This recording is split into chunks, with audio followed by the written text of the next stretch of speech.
Good morning. Last time we talked, we were in the middle of a flood situation, and now we're in the middle of a bitter cold spell, so I feel like I'm bad luck when it comes to these vlogs. Back in September, we discussed pros and cons of YouTube in education, and specifically I discussed student accessibility, teacher organization, and student creativity.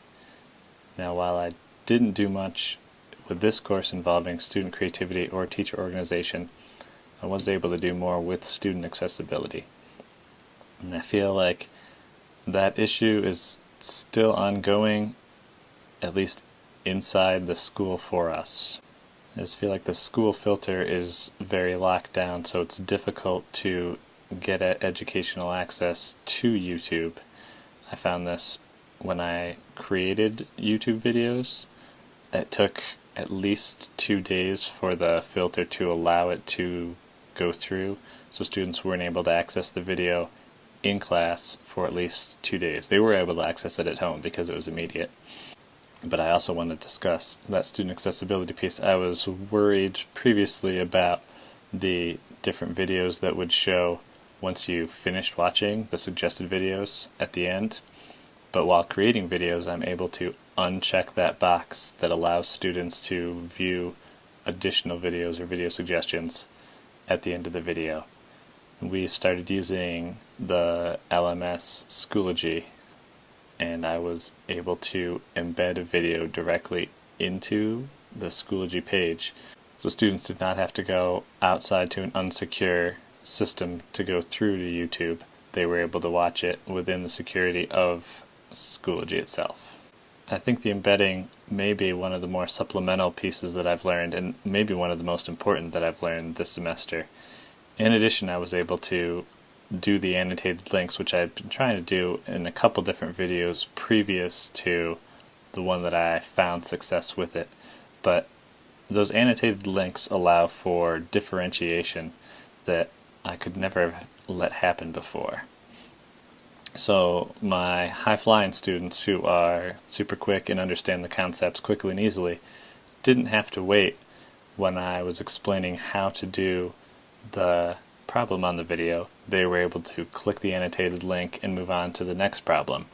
Whereas the students who weren't understanding it or needed to listen to it again, watch the video one more time, were able to click the annotated link and go back to watch that same video, or at least that same part of the video with the practice problem, over again to get further explanation and clarify what they missed. So my opinion of education involving YouTube has remained the same, but I think it's become more powerful for those around me as they've seen what I've done this semester and how it's changed my educational experience in my own classroom. So my teaching has changed dramatically. Actually, thanks to this class, I've asked my administration to flip my classroom in the second semester, and I've got 3 other math teachers, which I'll discuss a little bit later with the AECT standards, but 3 other math teachers have come on board with me and want to do the same thing.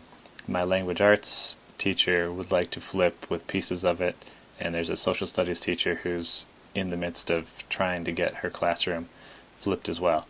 So my teaching has been changed dramatically through this class as I'm flipping it completely on its head. I tried to use each project as it was assigned immediately in the classroom, so it wasn't anything where I was speculating what could be. It was, what am I doing right now in the classroom to make this work?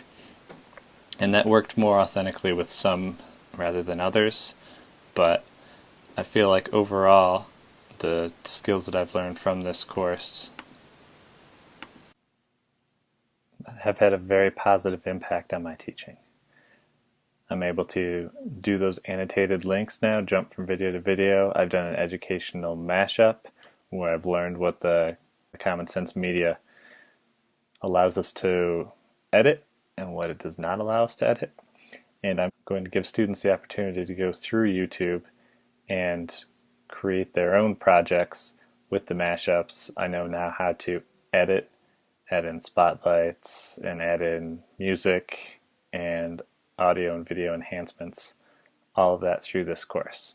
So this course has dramatically made a positive impact on my teaching as well as the students' learning capabilities. Now I want to discuss 3 specific projects and what I have done with those involving the AECT standards. The first project I'd like to talk about is the Edu Remix video. I want to address this involving Standard 1, which is content knowledge. Now I created this video and mashed up 3 different videos from YouTube, all involving creativity in the classroom and how we can keep creativity alive. Standard 1 discusses candidates demonstrating the knowledge necessary to create, use, assess, and manage theoretical and practical applications of educational technologies and processes. With this, I thought I did creating and using. So I demonstrated the ability to create instructional materials and learning environments using a variety of systems and approaches. And I also demonstrated the ability to select and use technological resources and processes to support. I actually didn't use this for student learning. I used this more for professional development for other teachers, so adult or teacher learning, and enhance their pedagogy as to what we could do to keep technology and creativity alive in the classroom. Here's a link to that video in case you would like to view what I did. Secondly, I did a special effects video, and I wanted to address this with Standard 2, which is content pedagogy. In my special effects video, I created an instructional series on how to do a certain mathematical concept. I did this involving both picture-in-picture and interactive hotspots or annotated links. Now the annotated links didn't work out quite as I had hoped because I did them all through Camtasia. Involving Standard 2, candidates developing as reflective practitioners able to demonstrate effective implementation of educational technologies and processes based on contemporary content and pedagogy. I felt that I did creating, using, and managing. So I was able to apply the content pedagogy, and I created appropriate applications of the technology. We did this with a flipped class model, so they studied the video at home, and then they came back and we had a discussion about it, and we did different practices and exercises based off of what their level of understanding was from that video. We used the video for that reason, and I was able to manage appropriate technological processes and resources to provide supportive learning communities, create flexible and diverse learning environments. And that was the part that I really felt I did a good job with, was the diverse learning environments, because I was able to differentiate for students based off of where they were through watching that video. Once again, there's a link to the video in case you'd like to see what I did. Although, full disclosure on this one, like I said, the annotated hotspots were not as clear as they should have been and didn't work totally. But trial and error, I learned, and I fixed that for my last project, which was the interactive video. And this is the one that I'm most proud of. I wanted to talk about this, and something that you may not expect. I was going to involve this with Standard 4, which is professional knowledge and skills. I took this video and I actually went to my administration and asked them if I could flip my classroom for the second semester. So I gave them data and reasons why I would like to do that, and 3 other math teachers came on board with me as well and said they would like to try it. So I wanted to talk about how I used the interactive video to show those other teachers how to create videos and flip your classroom.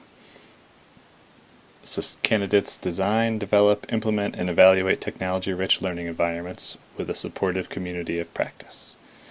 With this standard, I felt I did great collaboration. We took a couple of days that the math department paid for, and I collaborated with my peers, and we were all subject matter experts because we're all teaching the math. I just had more of a knowledge of the YouTube piece itself, and so I was the one who put in the annotated links, and I was the one who was able to link the videos for them. We developed and designed instruction. The 8th grade did their thing, and I worked with my 6th grade partner, and we created a unit and then we evaluated its impact on its learners.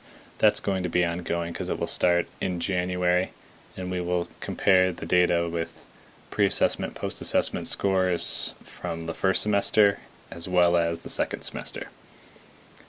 I also felt leadership was one of my strengths here, as I led my peers in designing and implementing this technology and brought them aboard to flip their classroom with me. So I wasn't alone in it, but just in my enthusiasm and excitement for creating this, I brought teachers along with me. Here's the link to that video. And all of these standards can be found on the AECT webpage below. Thank you.